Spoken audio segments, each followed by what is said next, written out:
Welcome to the Doctor's Debrief podcast presented by ND Productions and made possible by GetUp Productions, your one-stop shop for launching your podcast.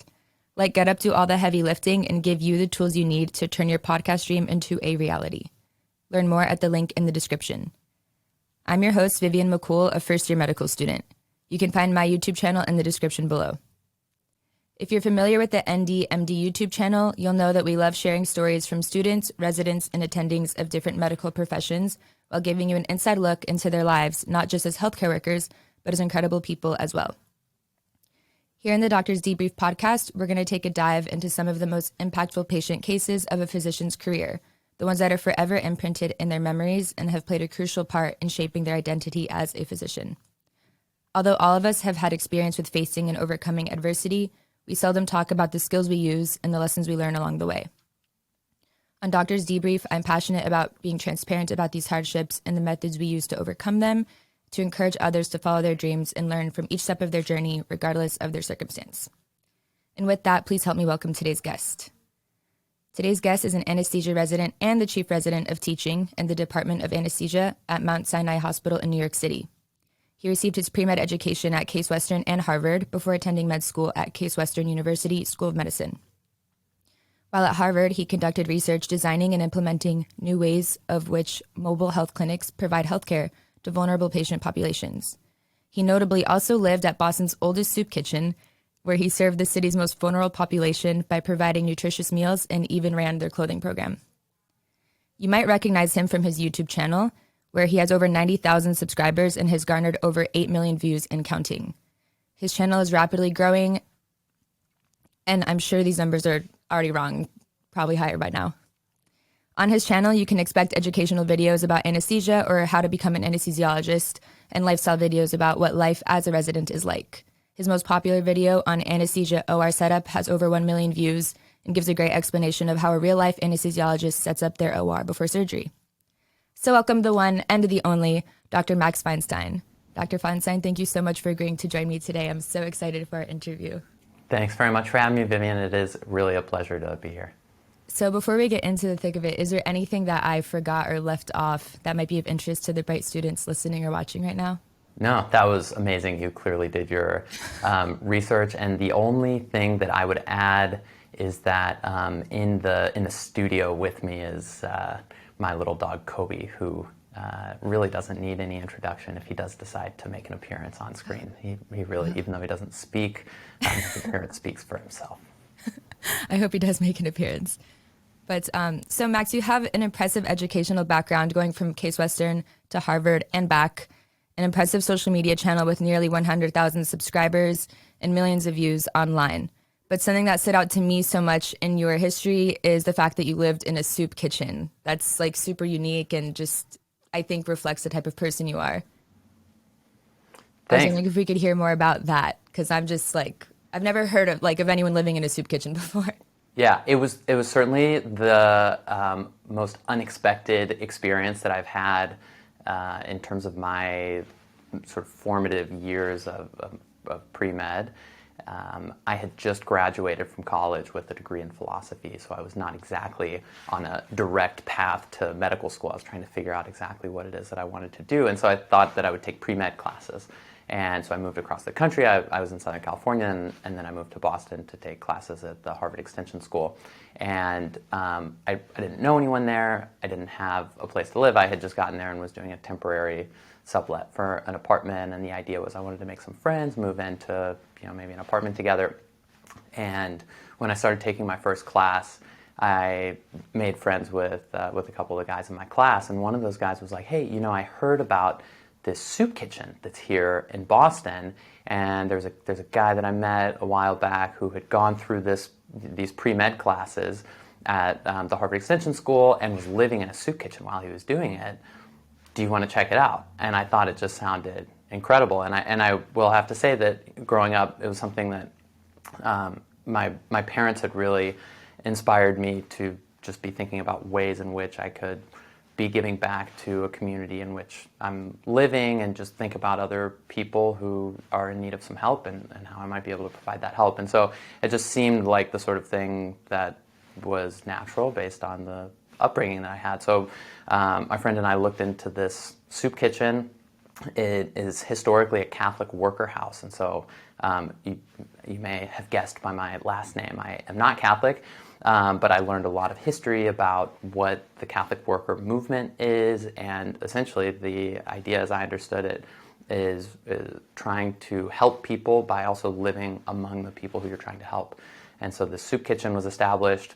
It's called Haley House. It's in Boston, and if you're in the area, check it out. They do just really incredible work. And the idea with one of the programs that they run is that they have people who come in and help run the soup kitchen. So that was one of my responsibilities, although I will admit that I am not known for being a cook by any stretch. You can ask my wife Pooja. She can mention maybe a couple meals that I can make okay. So I certainly had to learn how to prepare meals, but I moved into the living quarters of the soup kitchen where other volunteers were living, and we spent time just planning meals and then overseeing the preparation of those meals. And as you had mentioned, I was also responsible for basically a clothing delivery program where we got clothes from people in the neighborhood and then handed them out to the guests who would come through the soup kitchen, many of whom are homeless. And I was there for a couple years, a little over 2 years, while I was also taking pre-med classes. And it was just, it was one of those experiences that inspired me in a lot of ways that maybe we'll touch on throughout the course of the interview. But it was nothing short of incredible and really eye-opening to spend a lot of time talking with people who came from backgrounds that, on the one hand, were different from mine, but on the other hand, I met a lot of people who had upbringings that were similar to mine, and then they fell on hard times and then ended up in circumstances that are really difficult. And so that was very instructive for me, and still carry a lot of the lessons from that, in my day-to-day work as a doctor. That is beautiful. I mean, I feel like that really reflects what type of person you are. And Boston, I think one of the things they're known for, or two of the things they're known for, is it ain't cheap and it's cold. So I think giving back to people in those ways, in that type of environment and climate, is just it's just touching. And I hope people listening get inspired by this and decide to go volunteer at their local soup kitchen. So, Max, what brought you to medicine and why anesthesia? So medicine was not a path that I had originally intended to take. I actually didn't really have much of a path. As I mentioned, I graduated with a philosophy degree and not exactly a major plan for what I was going to do, but becoming a philosophy professor was not on the top of that list. I had some encounters with people who were involved with medicine when I was basically in middle school. I used to go on camping trips, and the people who led those camping trips had to have what's called a wilderness medicine training certification. So I thought it was kind of cool sitting around the campfire listening to stories about if someone broke their leg, then you could use a tent pole and splint it this way. And so I got a little interested in medicine when I was young, but I didn't seriously think about it as a career until going back to the end of college. I was like, oh, what now? And I was looking around at some jobs, and they didn't seem particularly interesting and nothing that I was passionate about.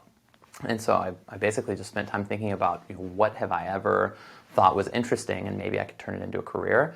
Mm-hmm. And I learned about that there are pre-med courses that you can take that are separate from the normal pre-med classes that you take in college. They're the same types of classes, so these are what's called post-baccalaureate pre-med classes. So for people who've already graduated from college, you just go take the pre-med classes.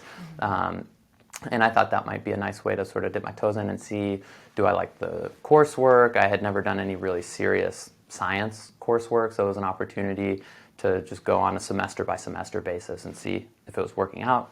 Could I do the work? Did I enjoy it? And then I also spent some time volunteering in a hospital while I was doing my pre-med classes, as many people who are pre-med do, which, on the one hand, there's a temptation to go do volunteer work for your resume. But I think the reason why a lot of committees who are looking at admissions for medical school want to see volunteer work is because they want to get a sense of, has this person spent any time in a hospital talking with doctors, nurses? Have they explored other careers in medicine and made sure that this is for them? So that was my opportunity, volunteering at Brigham and Women's Hospital. They have a really excellent volunteer program in their emergency department, or at least they did 10 years ago. And I thought it was wonderful. And so then I basically just didn't look back. So I did my pre-med classes, and then fast forward to when I was, basically where you are now as a first-year med student, and I had spent a lot of time, and I was living in Boston. I was like drinking all of the Boston Kool-Aid, and part of the Boston Kool-Aid, especially in medicine, is Paul Farmer, who is, for people who aren't familiar with him, he is just an I never met him, but from everything that I've read and heard about him, just an incredible physician and humanitarian. He was an infectious diseases specialist, and unfortunately he passed away recently at a relatively early age. But there's a book that was written by a biographer named Tracy Kidder, and the book is called Mountains Beyond Mountains. So, it's a recommendation for anyone who is looking for some inspirational reading about medicine. And so I was very inspired by that book and by Paul Farmer and this sort of like global humanitarian work that he did. He spent a lot of time in Haiti, but also in a lot of other countries. But most of all, he was an infectious diseases specialist. And I was like, oh, well, I just want to be that. So I was sure that I wanted to go into infectious diseases, and I ended up doing a research year between second and third year of medical school, where I went abroad. I was doing, I'll just say ID research, and thought it was great. And then I got to my clinical rotations as a third year medical student. And I'll also just add the context that nobody in my family is in medicine in any capacity. So I really didn't know anything about medicine, like, at all. And so I certainly had no idea what an anesthesiologist did. I basically was under the impression that they just had people go to sleep, and then they sat there and like maybe played Tetris or whatever. And Isn't then at the end of all you do? Right. Yeah. If you're going into anesthesia residency and you think that you're going to get a lot of time to just play Tetris, you're going to have a bad time. So that's kind of what I thought that anesthesia was about. And then I got into the operating room. I was actually on a different rotation. I was on an OB-GYN rotation. I was doing gynecologic surgery. Mm-hmm. And I started talking with one of the anesthesia residents who was in the operating room. We had a little bit of downtime, and he started explaining to me what it is that he did. And he's like, "Hey, have you ever thought about anesthesia?" And I'm like, "No, I don't think so." But then he started to tell me a little bit more about the field and what it takes to go into it and what sort of knowledge base you have to have. And that was the point that really piqued my interest. And then I started doing some anesthesia elective rotations and thought it might be a good fit. And I'll just say for anyone who's watching, I think it's really difficult for a lot of people, not everyone, but for a lot of people to make a career choice. And it's tempting to think that once you get into medical school, you're like, I'm done deliberating with my career. I'm going to be a doctor. I don't have to make any more choices. But then when you go try and figure out what kind of doctor you actually want to be, some of the specialties just couldn't be any more different from each other. Mm-hmm. And so then all of a sudden you're back at this decision point where you have to figure out what you want to do, and it can be really scary, even if you see something. So like I saw anesthesiology and I was like, wow, this seems really interesting, but it's kind of like dating. It's like, we just met. It's like, I don't know if I can commit the rest of my life to you, anesthesia. And so, I think for a lot of people, there's a little bit of a leap of faith that you take by picking out a career after having done a 4-week rotation in it, or maybe a little bit more, but it's pretty limited. And so I liked it. I thought that it would be a great career fit, and fortunately, it's turned out to just be an amazing ride. So for reference, I'm a PGY4, postgraduate year 4 resident, which is the last year of anesthesiology residency, and it's just been an amazing ride, and I would choose this career path over and over again. Oh, that's awesome. So something that also just stood out to me in that story is the fact that you, it wasn't like, I know I'm going to be a doctor, I graduated college, and now, I'm going straight in. I love hearing people who took gap years and, deliberated on it and just took like a little bit of a non-traditional route, because I took a bit of a non-traditional route myself, and I feel like people don't talk about it a lot. So if people do take gap years, I feel like there's a little bit of a, not like a stigma, but like, oh, like I wish I went straight in. And I don't think that's really necessary. I think that taking that time and taking research years are really important, and like your story really helps highlight that. Couldn't agree more. Definitely some of the most important skills that I picked up, some of the most important ways of just thinking about myself and my relationship with others I picked up during experiences in my gap years. Yeah. And like the So life I agree with you. experience, you can't get it from a straight shot. Exactly. And I think those things help. I mean, I wouldn't know because I'm only a first year medical student, but I feel like that's kind of that life experience helps you connect to your patients in a way that you couldn't have unless you went through it. Totally agree. So no regrets on anesthesia. Love it. That makes you happy. So, Max, people visit you in some of the most painful, dire, and vulnerable moments of their lives. No one goes into surgery for fun, and they're searching for hope, answers, and healing. I know it'll be difficult to just pick one, but what would you say is the single most impactful patient experience that you've had thus far, whether it be in difficulty of diagnosis, the emotional context of it, or the patient's ultimate outcome? That is a tough question, and I can tell you right now that at this point, so we log our cases, right? Every time we take care of someone as a resident, we log our cases, and so at this point, I've logged about 1,500 cases since I've been in residency. Whoa. So thinking back to the most impactful cases during residency, I have to pick just one, or can I break it up? And I could have a couple different answers based on like several different aspects of what is impactful. Give me however many you want. I'm curious. 1,500. Yeah. That's a lot. I don't think I've done anything 1,500 times other than like brush my teeth or something. Well, it's one of those things that you realize, especially towards the end of residency, right? I'm about to graduate in 5 months. So exciting. You realize that those cases, like you build your career as an attending on the foundation of those cases. And so the way that you approach those cases and what you learn from them is what sets you up for building the rest of your career. So on the one hand, it sounds like a lot, but on the other hand, I can really say that basically what I know about anesthesiology comes from having taken care of 1,500 patients, you know. But going back to your question, thinking about the most impactful, the case that comes to mind is one that, from a technical standpoint, was actually really straightforward, but emotionally was, I would say, more moving than anything else, and tinged also with sadness. But sometimes we take care of patients who are actually deceased, and we take care of those patients in order to be able to safely do what's called organ harvesting, and be able, if that person was an organ donor, to safely take either one or multiple of their organs and be able to remove them from their body and then have them go to another person or other people for transplantation.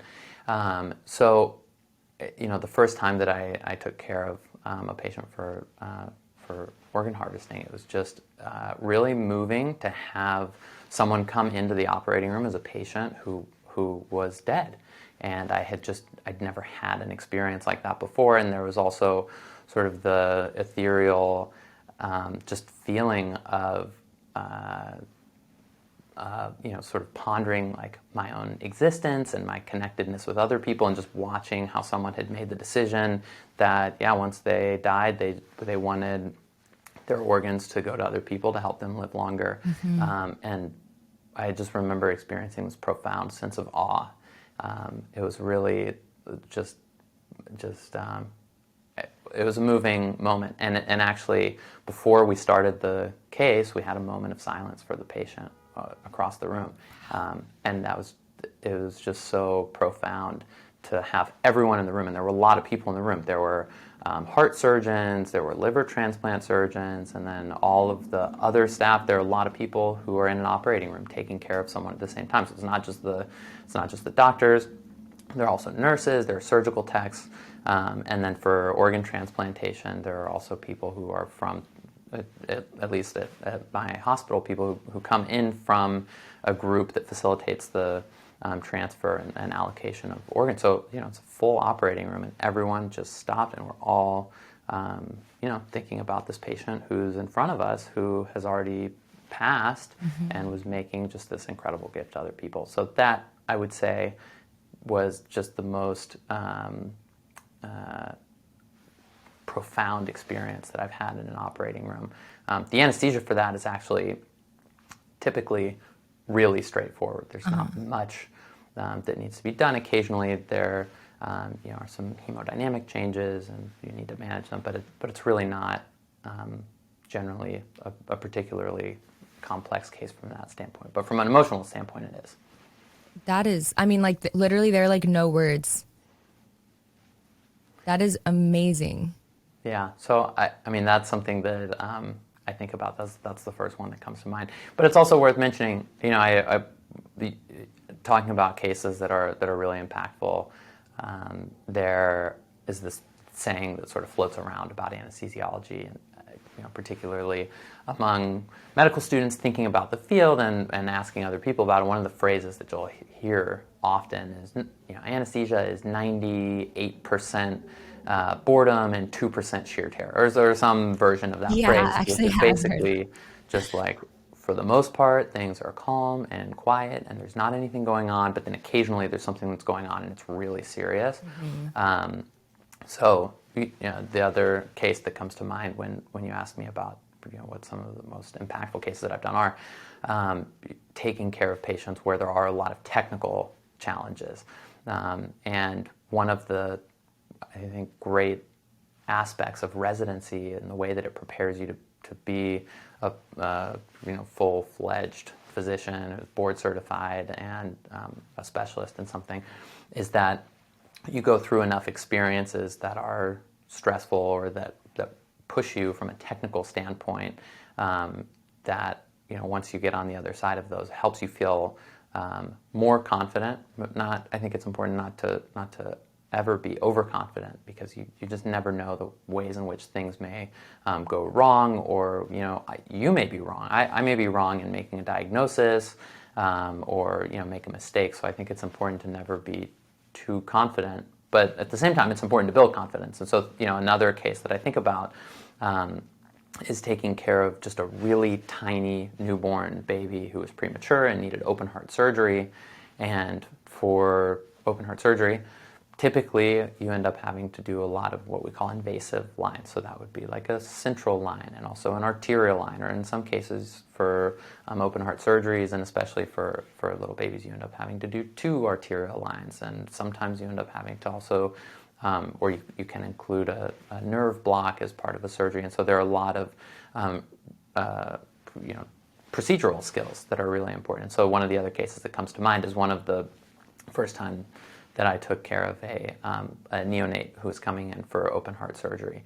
And from a technical standpoint, that was definitely the most challenging case that I've done. And being able to put an arterial line inside of a baby who weighs a couple pounds is one of those experiences that once you do that, it helps you build confidence, so that once you go on to practice and you're no longer a resident or a fellow, you can sort of look back on an experience and be like, there's one time that I put an A line in a 1.5 kilo baby.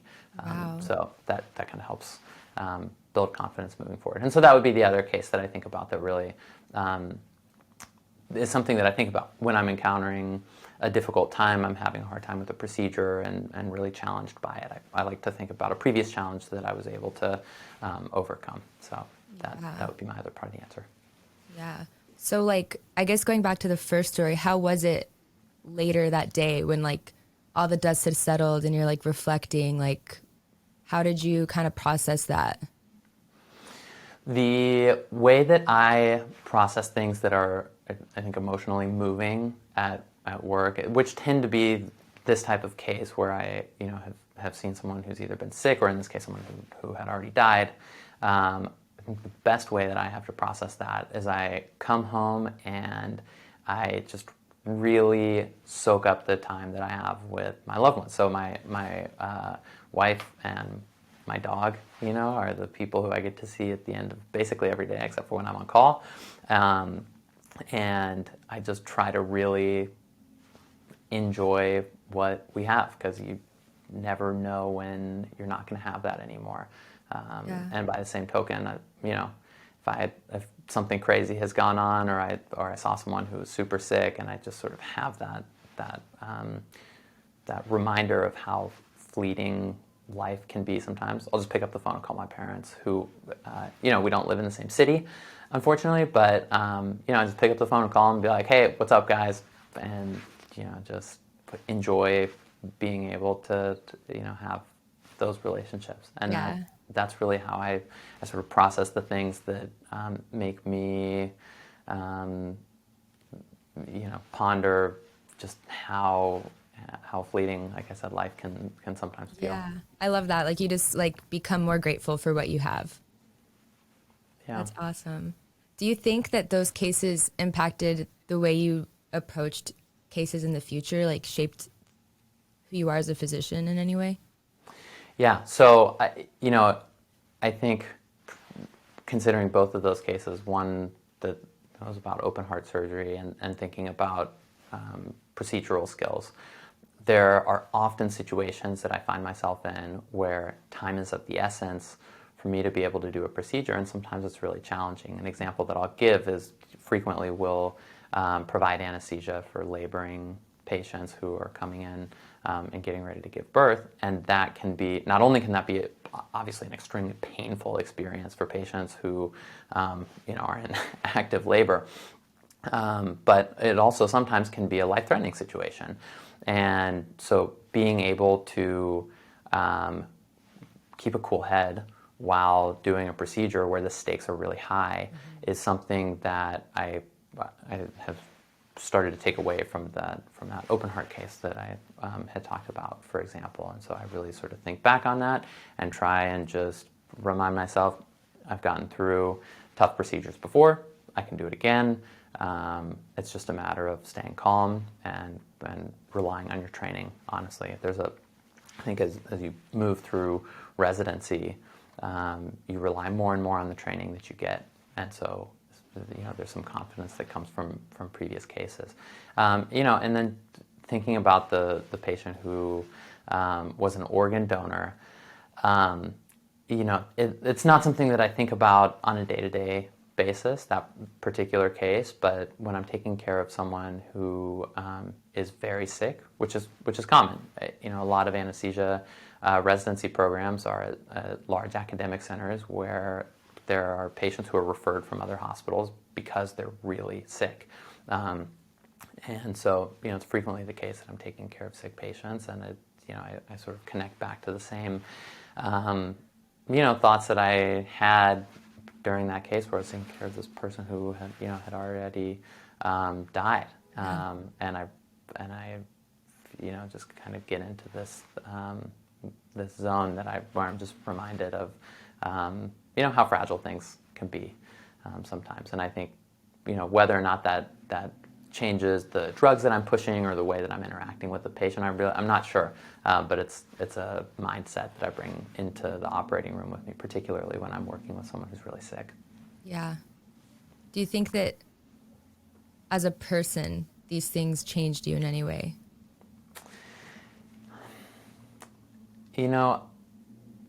That's a great question. I'm honestly inclined to say no. There's a certain degree of separation that I try to have from the work that I do, when I'm in the hospital and taking care of patients. And then there's the me who is at home and, not being a doctor, not taking care of patients. And at least at this point, the cases that I described, I don't know that I could pin a connection between who I am, Dr. Feinstein at the hospital, anesthesia resident, and just like Max at home, living his life, to be honest. That's good. That's good. Honestly, what I love about these stories is like the duality of it. Like one story is the beginning of a life and one is like the gift given after, you know? That's really cool. I really enjoyed those. Yeah, there's something that's really special about transplant cases where you literally are participating in an event where someone goes from having a significantly limited lifespan or a very significant deterioration really in their quality of life to then being given either an extension on their life and or an improvement in their quality of life in a really material way. And that is, it's just a transformative thing to be able to participate in. No, I can't even imagine. Like, that's beautiful. That's amazing to be a part of. Maybe one day. Yeah, I try not to, talk up the transplant surgeons too much about that. They're obviously very, very skilled, and that is a lot of work to become a transplant surgeon of basically any organ. So it's truly incredible work and something that I'm lucky to be able to participate in from an anesthesia perspective. No, and thank you for sharing that story. I'm sure like a lot of people don't get to hear stories like this unless they're watching like Grey's Anatomy or something. So, Yeah. So thank you. Well, before I get to my next set of questions, is there any like other last thoughts that are lingering that you'd like to share on those? I think I appreciate the opportunity to give any other thoughts. I feel like I am generally fairly long-winded, and I think you gave me the opportunity to say everything that I Perfect. had in mind Thank about you. those cases. Thank you for sharing that. Your story was moving, and I appreciate the vulnerability and honesty and willingness to share. But okay, before we wrap it up, I wanted to ask a couple questions that might be of benefit to future med students or current med students who might be future residence applicants. So first, what's the one piece of advice that you would give to a prospective medical student watching or listening right now? Always do right by your patient. I think that has been sort of my guiding compass all along. You will routinely find yourself in difficult situations of a variety of natures, but at the end of the day, when you go into medicine, your job is to take care of your patients. And if you ever are struggling with the decision about how to proceed with something and you have two options that you're weighing against each other, I personally think that the best way to figure out how to move forward is to just ask yourself, what is the best thing that I can do for a patient? And I really think that can be applied to basically any stage of training. And it might seem really abstract as a first-year medical student or a second-year medical student if you haven't started clinical rotations, because if you're not like taking care of patients, then how would that apply? Mm-hmm. But if you consider the things that you're learning as a preclinical medical student, many of the things, admittedly not all of the things, but many of the things that you're learning are going to be important for you to be able to safely take care of somebody in the future. And that generally is true regardless of what you're going into. You would be surprised the ways in which, old gyms from first aid for step one pop up into like the daily practice of anesthesiology.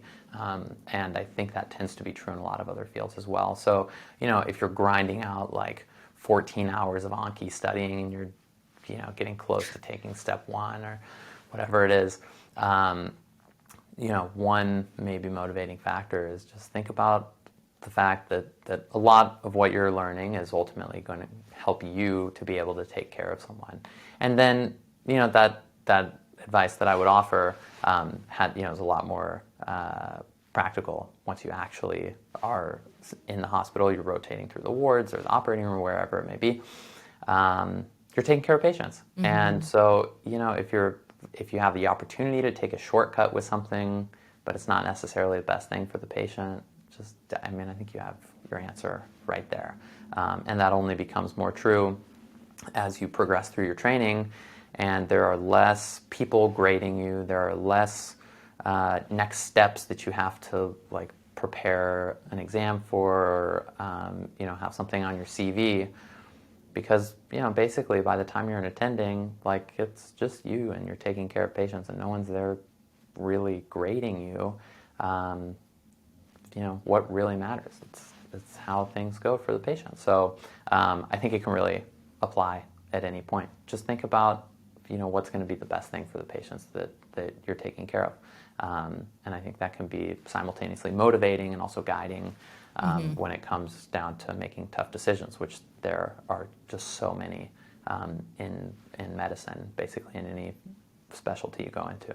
Right. No, I think that's great advice. Sometimes if I'm studying not the highest of yield things, I just remind myself, like, this might help, like, it's going to help someone one day. So it might as well just learn it. So thank you.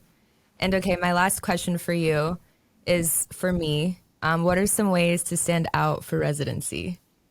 That's a great question. And admittedly, things have changed a lot in the last, 5 years, really. The step 1 now is pass fail. So that has implications for step 2. But my advice would be independent of any of step and, sort of the typical things about, like, research and all of these. What has helped me the most, and so what I would offer to you, Vivian, is just do what you're passionate about and see where that takes you. And I think that in doing the things that you're passionate about, not only are you going to enjoy yourself more and feel more motivated and get more meaning out of the stuff that you're doing, but it'll also just shine through when it comes to, so to actually answer your question, when it comes to residency applications, I think there's a temptation to think that program directors just want you to, like, check certain boxes. You got a certain score, you did a certain amount of research, you did a certain amount of volunteering, and, maybe there are those program directors out there, but I think by and large, people just want to see that you're, like, someone who is, passionate about something, and that you think critically about your relationship with the world and what you're doing. And if you have spent medical school doing the things that you're passionate about, that's going to show when you go interview with the program director. And you can talk about, I ran a YouTube channel where I was interviewing trainees and attendings about what their career path was like. And it's like, that's amazing, because that program director who you're sitting with is going to be like, wow, this is someone, Vivian's, like, really thinking about the environment that's around her and probing with these interesting questions. The program director may, like, get onto your channel and look at the videos that you've made, and it'll come up in interviews. Certainly did for me when I was applying for fellowship. People were like, oh, I watched one of your YouTube videos. It, like, comes up in conversation. And I think people just love to see the enthusiasm that an applicant brings to whatever it is they're doing. So if, to distill all that down, I would just say, do the things you're passionate about. And you never know the ways in which that will, be meaningful for you personally or be helpful from a career standpoint. And, that was how I approached medical school. And I, like, had an opportunity to take a year off and go do research. Like, was it necessary to try and bolster my application to get into internal medicine? No. But it was interesting, and I saw a great opportunity, and so I just went with it, and I'm so glad that I did. So I would just encourage you, and then, anyone else who is either pre-med or going through medical school, and even residency, do the things that bring you joy and that you're passionate about, and then, let your resume take care of itself. And then when you sit down to interview with someone, you'll be able to speak with enthusiasm about the things that you've done, and it'll shine through, and it'll show whoever you're talking with what your personality is like. And that, at the end of the day, is what I think many program directors are looking for when they're interviewing for residency, is someone who's authentic and thinks critically and is passionate about what they do. That's so well said. Thank you for the advice. And I hope anyone listening who's passionate about something just sticks to it, because the part about boosting motivation and just bringing you joy is so important during these times. But you said something about fellowship. So have you shared what you're doing fellowship in? What are you doing? So perhaps unsurprisingly, I'm doing a pediatric anesthesiology fellowship. As I mentioned in one of my stories, it was about a pediatric case. So it's awesome. just a 1-year fellowship. All of the anesthesiology fellowships are 1 year. And so I will be spending 1 year at Columbia University, which is not Wow. very far from me. So I'll be there starting in August, Oh and my then I'll gosh, finish how up. exciting. Are you going to move for it? No, I'm actually just going to stay in the same spot, Sweet. which Perfect. is great. Yeah. So Congratulations. thanks. I'm very excited about that. And then, the name of the game for us is delayed gratification, and like, then finally I'll be in attending, Oh, assuming that's that awesome. I pass my boards and get a job somewhere. Oh, So I would bet. I would bet you would. That's awesome. Oh my gosh. thanks. Congrats. Yeah, So very exciting. excited. Okay. Well, Max, thank you so much for your time and for sharing all this wisdom and these stories. Thanks very much for having me, and I really appreciate, again, the invitation to talk with you and the very thoughtful questions that you asked. No doubt the stories that you are getting from the people you're talking with are going to be inspirational for trainees and people who are on their paths to becoming doctors. So I congratulate you on this endeavor, and keep it up. I'm looking forward to seeing what other videos you put out. Thank you. That means a lot coming from you. Appreciate it. Okay, so thank you so much for watching the Dr. Debrief podcast. I hope you enjoyed the stories, lessons, and perspectives shared today. To make sure you don't miss an episode, make sure you subscribe to the NDMD YouTube channel or whatever streaming service you choose to listen on. And please don't forget to comment and like while you're at it. See you next time.